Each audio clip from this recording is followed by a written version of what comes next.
The school cafeteria was full, as always. The smell of pizza and soda mixed with the sound of students' laughter and lively conversations. I sat back in the chair, watching the movement around me. The tables were occupied by noisy groups, each more lively than the last. But my gaze was fixed on a single point: Emma. She was sitting alone at a table with a book open, although I could see she was barely reading. It was clear that shyness dominated her, and this gave me an almost irresistible desire to play with her. "Look what we have here," I murmured to my friend Tom, who was standing next to me. "The girl who doesn't know how to blend in." Tom laughed, and I continued to watch Emma, who was trying to hide behind her brown hair. It was difficult not to feel a certain satisfaction at the way she seemed out of place, as if she were in a place that wasn't hers. "You should invite her to your birthday party," Tom suggested, with a mischievous smile. "Can you imagine everyone's face if you take her as a date?" The idea sprouted in my mind like a flame. Why not? Inviting Emma to the party would be the perfect way to have fun. A public humiliation would be exactly what I needed to get a few laughs from my friends and, at the same time, show the world who was really boss. I stood up suddenly, deciding there was no time to waste. I walked towards her table, which was surrounded by a few students who seemed more interested in their own subjects than her. "Hi, Emma," I said, trying to keep my expression as carefree as possible. She looked up, surprised to see that I was talking to her. "Hi, Ryan," she replied, her voice so low I could barely hear her. The way she stuttered amused me even more. It was as if I was about to reveal a huge secret. "I just wanted to invite you to my birthday party on Saturday," I continued, forcing a smile. "It'll be in my palace with lots of friends and cool things, and you'd be an interesting addition." Emma's eyes widened, and I could see the hesitation on her face. "Oh, I do not know. I'm not very good at parties," she replied, biting her lower lip. I could feel the tension in the air, and that hesitation made me even more excited. "It'll be fun, I promise," I said, trying to sound convincing. "And who knows, maybe you'll make some new friends."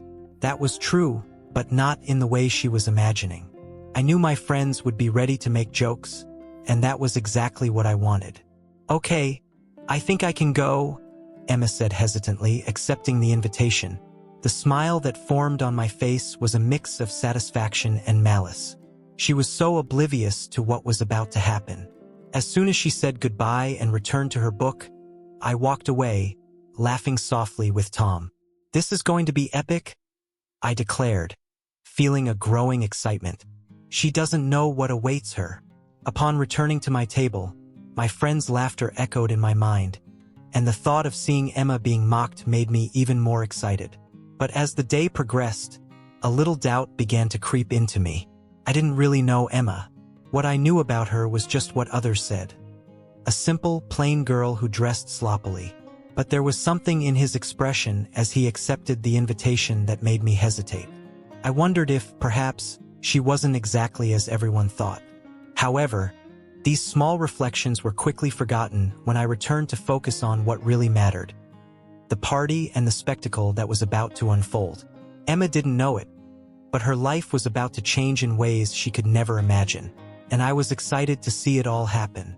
Loud music reverberated off the walls of the party house as guests spilled out into the luxurious setting. I was at home, surrounded by friends, laughing and showing off like the whole world was there to adore me. But for some reason, the anticipation of seeing Emma enter made me uneasy. I knew my intention was to humiliate her, but there was something about her presence that intrigued me. And then the door opened. She appeared, her handmade dress looking more like an attempt to fit in than a true choice.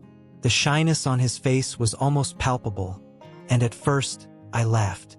"Look, guys, it's the version of Cinderella that didn't go to the ball," I said, forcing a laugh with my friends. The laughter that followed was like an echo of what I expected, but something inside me began to twitch.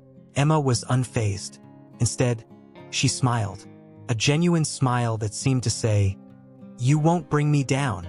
She walked hesitantly around the room, but little by little, she joined a group of colleagues who welcomed her. I couldn't help but watch. It was as if, with every step she took, She was freeing herself from the bonds I had tried to place on her. Who knew Emma would be able to fit in?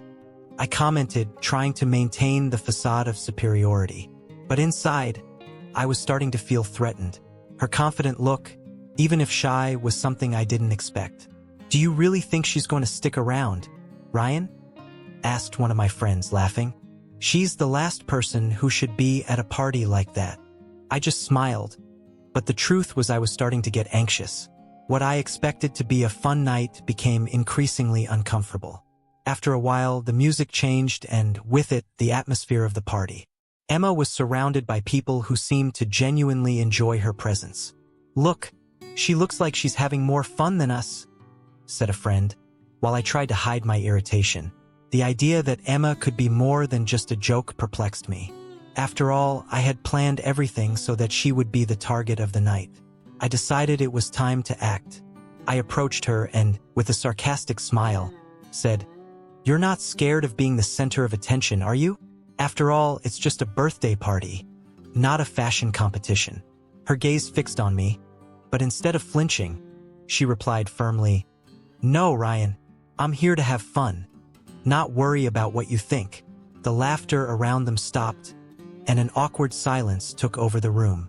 I expected my friends to laugh, for her to feel embarrassed, but instead she was asserting herself. It was something I didn't know how to deal with. "You always thought you were better than everyone else, didn't you?" Emma continued, looking into my eyes. "But you're nothing more than someone who needs to feel superior to feel good." Her words echoed in my mind. I tried to recover, but the night wasn't going as I planned. Emma was starting to glow, even in the harsh light of my teasing. And, with each passing moment, I realized that I was losing control of the situation. "Hey, let's dance," I said, trying to change the subject and get the attention back to me. But the truth was, I wasn't sure I still wanted this anymore. Emma, with her defiant look, accepted my invitation, and at the same time, something inside me broke. The party was turning into a battlefield, and instead of triumphing, I was beginning to see the fragility of my own arrogance. The music pulsed loudly, reverberating off the walls of the enormous mansion and making the floor vibrate beneath our feet. I felt like I was in a dream, surrounded by laughter, bright lights, and a crowd of familiar faces. However, my attention was completely focused on the center of the room, where Emma, the shy girl I had chosen as the target of my prank, was about to take the stage for the dance competition. The idea of seeing her humiliating herself in front of everyone gave me a malicious satisfaction. But there was something about the way she prepared herself that intrigued me. "Look, Ryan, will she really dare to dance?" said one of my friends, Jake, with a sarcastic smile. I just laughed, unable to look away from her. Emma was dressed in a dress she had made with her own hands. It was simple, but there was something special about it, an authenticity I didn't expect. The music started, and the first contestants took to the stage, doing the expected moves, but all eyes were on the approaching girl. When Emma finally entered, a wave of murmurs swept through the room. She started dancing, and, to my surprise, she wasn't intimidated. His steps were creative, fluid, and there was an infectious energy to his performance. I watched her, perplexed. How could someone so awkward and shy shine in such an impressive way? With every move she made, my feeling of control and superiority began to slip through my fingers. "I bet she can't dance as well as the popular girls," I declared, trying to regain my confidence. $50? What do you think?" The proposal echoed in the room, and some of my friends laughed, but others kept a curious eye on Emma. "Come on, Ryan, you've got to be kidding. That girl will never make it," said Clara, one of my closest friends, as she shook her head in disbelief. But as Emma continued to dance, it became increasingly clear that I had underestimated her abilities. She was radiant, and the audience was starting to get excited. I didn't know whether to be irritated or fascinated. "That's not the same Emma you were making fun of earlier, is it?" Jake asked with a cynical smile. I didn't know how to respond, a mix of anger and confusion building inside me. Maybe you should stop looking down on her. The competition was heating up, and Emma seemed to be enjoying herself immensely.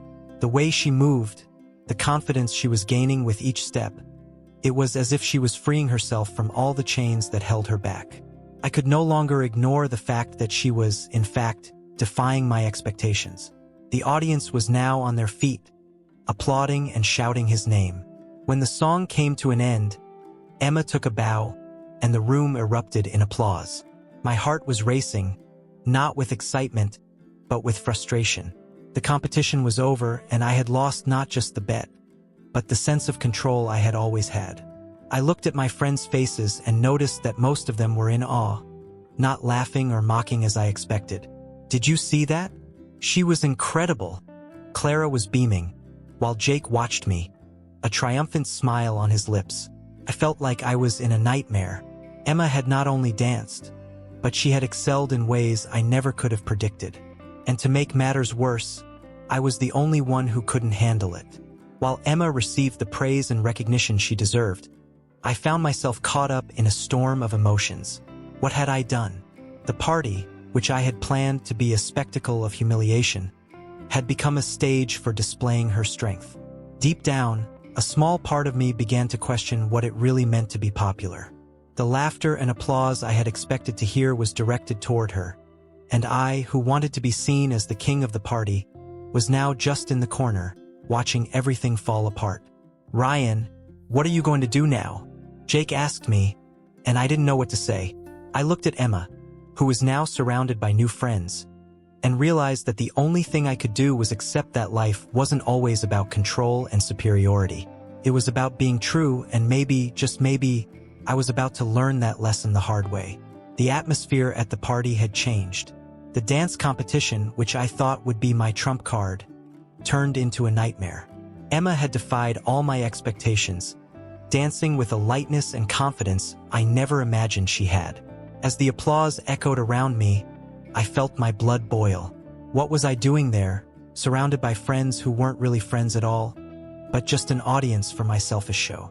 The music stopped and, with a smile I couldn't understand, Emma walked away from the makeshift stage, surrounded by new admirers. I needed to act. I looked at my friends, who were encouraging me to deliver the final blow, to take revenge for the humiliation I had just suffered. "Come on, Ryan. Ask her to dance. Show me who's boss here," they shouted in chorus, laughing, as if I were about to win a prize for this. I took a deep breath, trying to control the anger and insecurity that took turns in my chest. I approached Emma, who was now in a corner of the room, smiling and talking to some girls who clearly admired her. "Hey, Emma, you did well up there. How about dancing with me now?" I said, trying to keep my voice calm, but the evil laugh in my head almost betrayed me. She looked at me surprised. Dance? Now?" The insecurity in her voice made me feel cruel pleasure. "Yes, just the two of us.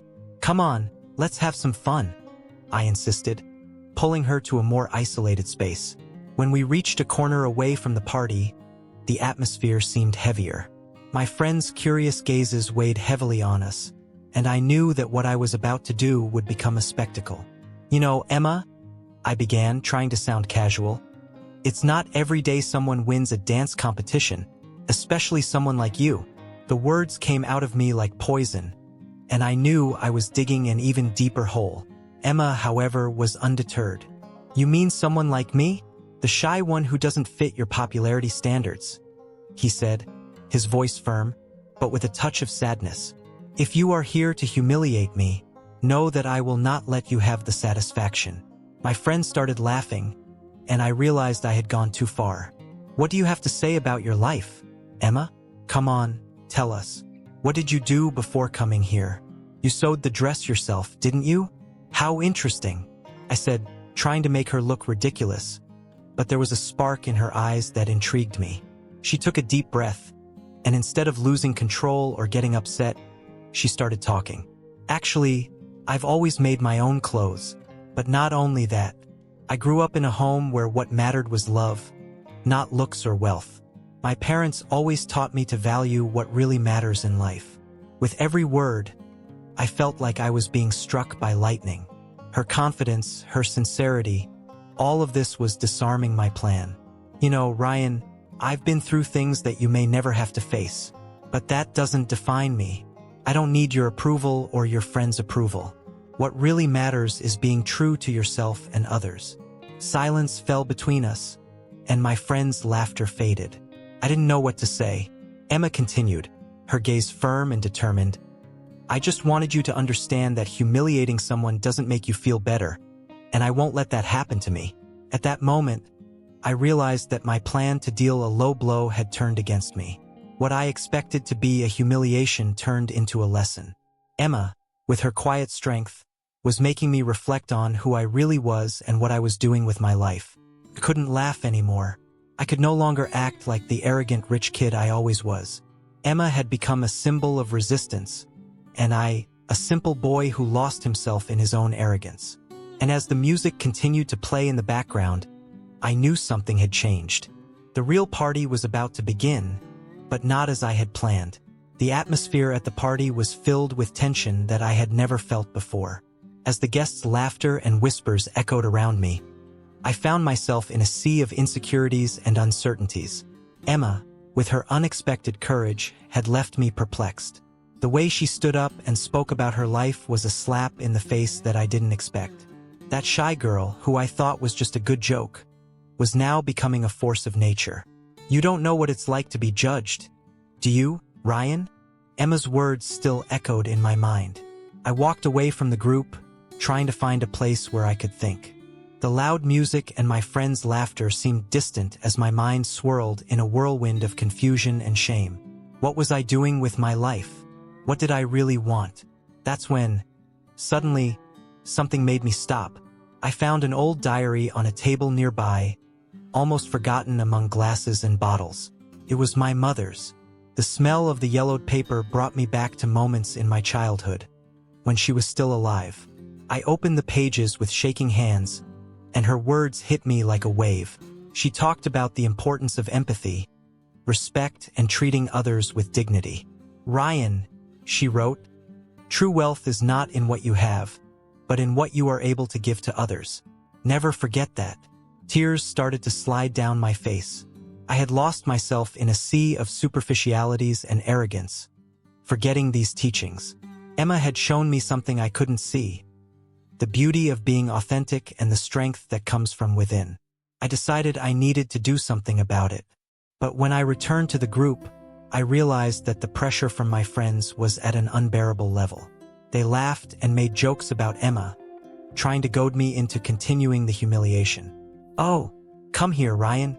You're not going to let the little girl win, are you? One of them shouted, laughing uncontrollably.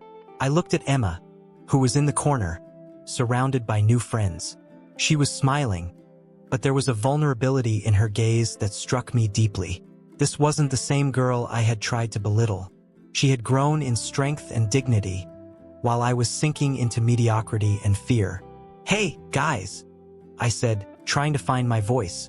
Maybe it's time to stop this. Everyone looked at me, surprised. You're kidding, right? Another friend replied, laughing. Since when do you care what she thinks? I care, I said, firmer than I felt. She doesn't deserve this. No one deserves to be treated like this. Silence took over the environment for a moment. Emma looked at me, and I noticed there was a spark of hope in her eyes.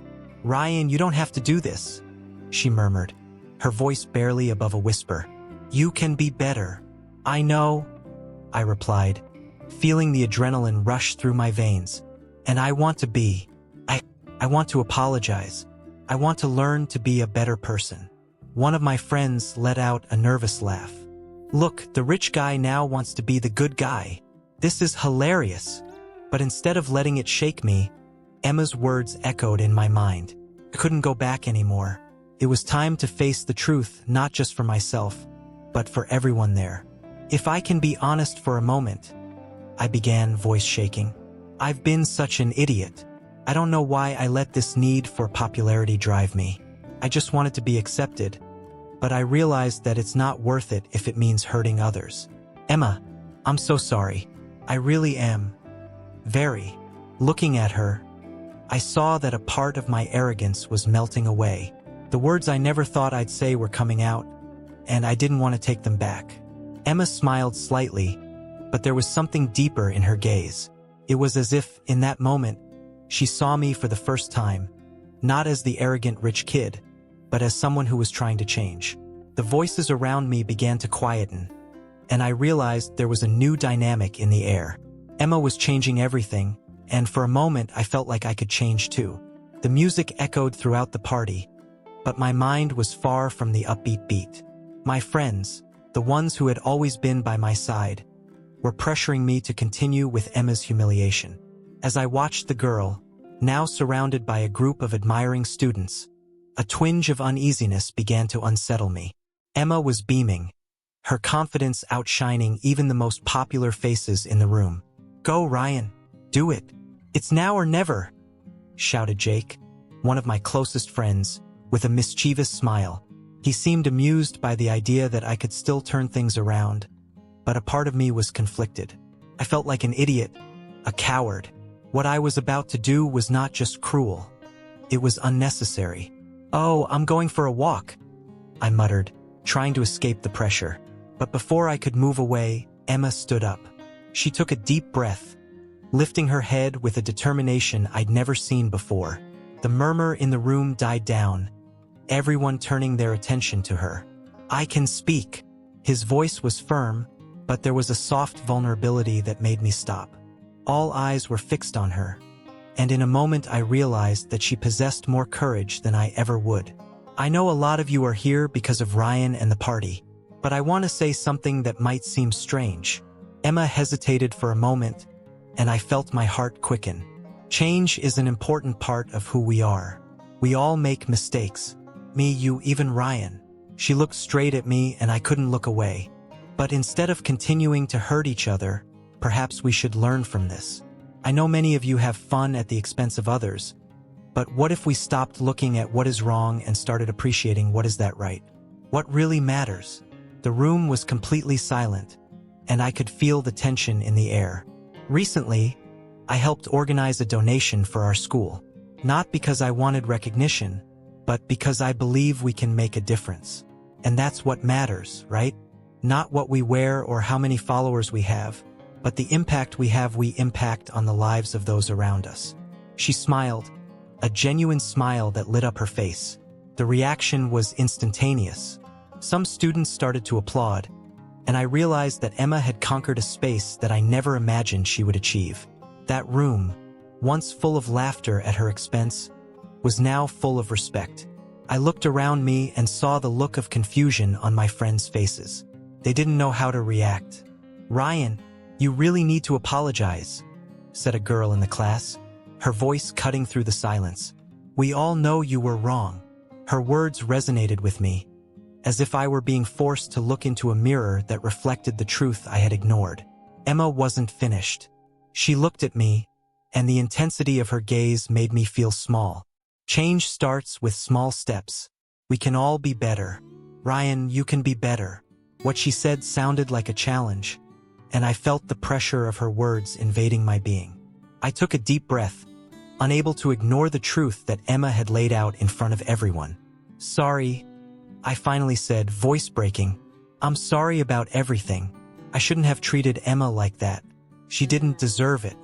I was just trying to be popular, I guess." The last word came out as a whisper, but there was a weight to it. People began to murmur among themselves, and, to my astonishment, some began to agree. "It's time to stop this," Jake said, finally joining the bandwagon. "Ryan, if you really care, show it. Let's come together for something better." What followed was a moment of transformation. Emma was at the center, and instead of hiding, she became the leader everyone needed. I realized that true popularity didn't come from wealth or status, but from the ability to be genuine and supportive. As the party continued, I knew that life at school would never be the same. Emma had become a respected figure, and I had learned the most important lesson of all. True wealth is in who we are, not what we have.